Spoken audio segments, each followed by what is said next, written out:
Hey guys.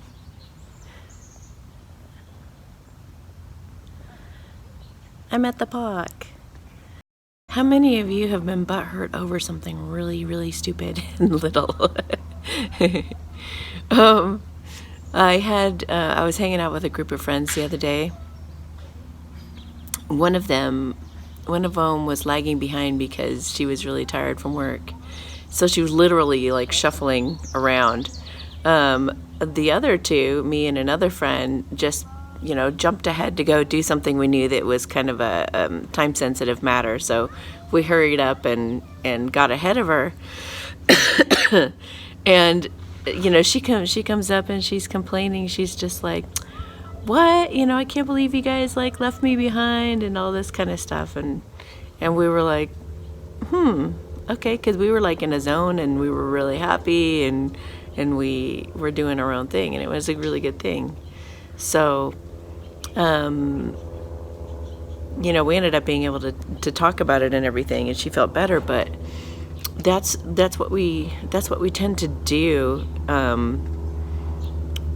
sometimes. And so I wanted to recommend you try something different. Like the next time you start to get really easily hurt over something small like that, what we tend to do is we want to reinforce our egos. And so what that looks like is we'll come up with all these stories like, oh, they're going to be best friends and they're going to block me out. Or, oh, here comes the end of an era, a new friend in our group. I don't know if she's going to fit in, like she's already taking my friend. Or you could think, oh, well, it's because of this, or, well, it's because of that. Or, we can come up with all these different stories to tell ourselves.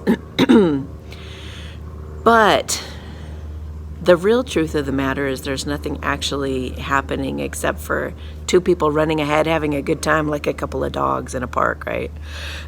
They're running ahead to go have a good time, and one of the dogs is sniffing stuff, along the trail on the way to go see the other two dogs. Those dogs aren't thinking anything of it. They're just doing their thing. So if we can drop those stories, or even empower ourselves by thinking, oh, okay, those two have gone ahead because I'm really slow anyway, and they're just going ahead and getting things done. So good, because we can get to dinner that much faster. So if you can empower yourself with the thoughts that you're feeding yourself, then you're going to be a lot less miserable, and the people around you will too. Because if you think about it, when she comes up and she's pouting and she's just like, well, I can't believe that you guys did this to me, and she took it personally, then we're kind of like, that just put a kink in our spokes. Like, we were having a really nice time, and then that happened, right? And then so that we also go like, why are you so insecure? Like, why did you even come up with that story? Because that wasn't in our minds at all. We really love you. So and so then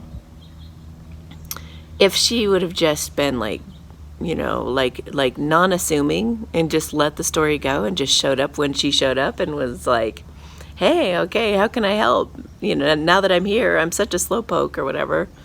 Then then we would have just continued our great time, and it wouldn't have been any kind of big deal at all, and it wouldn't have been an issue, So that's just one way that you can do that. You can do that. I give an exercise on thank you, God, for my misery. Thank you, God, that everybody walks ahead of me and I'm always lagging behind. And then you list all the benefits and advantages as to why that's a really good thing. Or you could even practice that in the moment, in her instance, and just drop the story in that moment and be like, how is this empowering me? How do I have an advantage right now? How is this a benefit to me that they're up ahead of me, running ahead, leaving me behind? Leaving me behind is a story too. It's like, are they leaving me behind, or are they just faster than me and they're up ahead further? And how could that be a benefit or advantage to me? You know what I mean?